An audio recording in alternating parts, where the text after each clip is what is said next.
Dear my beloved audiences, today I want to tell you a story which is called Melody's Song.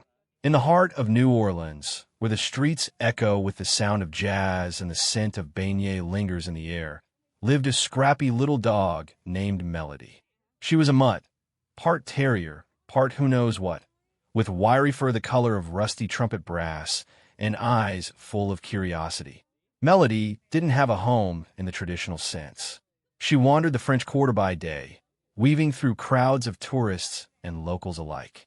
But every evening, without fail, she returned to Royal Street, where a young street musician named Leo played his saxophone beneath a flickering lamppost.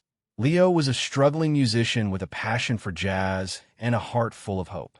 His saxophone had belonged to his grandfather, a famous player in the golden age of jazz, and Leo played with a soulful intensity that could hush even the rowdiest crowd. But as talented as he was, making ends meet wasn't easy. The first time Melody stumbled upon Leo's performance, she was drawn by the smooth, golden notes floating through the humid night air. She sat at his feet, tail thumping in rhythm to the beat. Leo noticed her and, with a chuckle, gave her a nod as if to say, "You've got good taste." From that night on, they were inseparable. Crowds began to notice the little dog with the big ears and the even bigger personality. She would bark on beat, spin in circles, and sometimes even sing along with the music, her high-pitched howls harmonizing in a strangely beautiful way with Leo's sax. People loved it. Coins clinked into Leo's case more often, and soon he was earning enough to afford better meals and a leash and collar for Melody. He named her Melody for obvious reasons. She had brought rhythm into his life in more ways than one. One rainy evening, as Leo packed up his saxophone under a dripping awning, a well-dressed woman approached him. Her name was Clarissa DuPont, a talent scout for a major record label with a keen eye and ear for something unique. "I've been watching you two for the past week," she said, smiling at Melody, who wagged her tail warily. "There's something magical about your performances. Have you ever considered taking your act beyond the street?"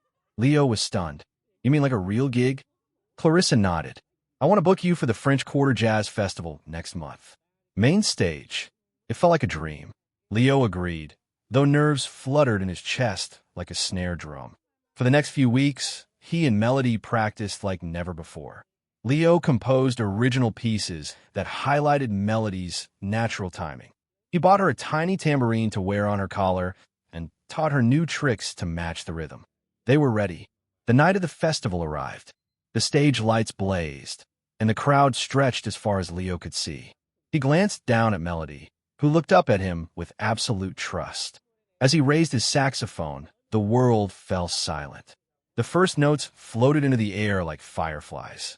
Melody responded right on cue, her tail thumping, her paws tapping, and her voice lifting in a howl that sent chills down the spine.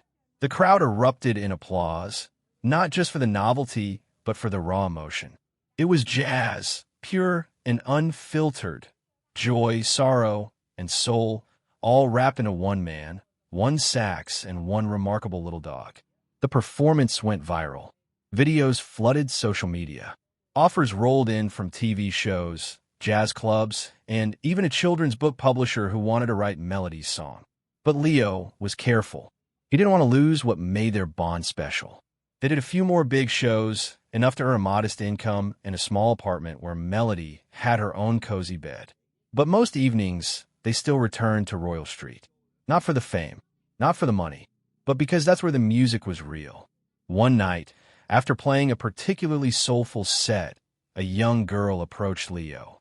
She was maybe 8 or 9, carrying a small clarinet case.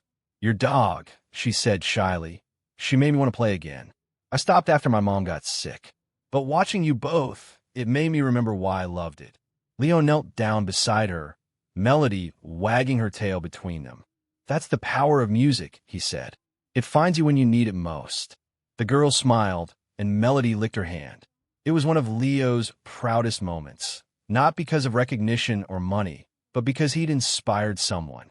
As the years passed, Leo and Melody's bond only grew deeper. She slowed down a bit, as older dogs do, but never lost her rhythm. Even as her howls turned into soft woofs and her spins into gentle steps, she never missed a beat. When the time came, when Melody's final song was sung, it was on Royal Street, beneath the same lamppost where they had first met. Leo played her favorite tune, tears slipping down his cheeks, his saxophone crying out in notes that only the heart could understand. Melody passed peacefully, surrounded by music and love. But her legacy lived on. A mural of her was painted near their old spot, tail raised mid-dance, ears perked to the sky. Children left toy instruments at its base. Musicians played in her honor. And Leo, though heartbroken, kept performing. He adopted another rescue dog, a quiet hound named Harmony, and the music continued. Because music, like love, never really dies. And neither do good dogs. If you like this video, please leave a like and a subscribe. It will really help our channel grow. But if you don't like it, then just skip it and don't forget to check out our other videos. Thank you very much and goodbye.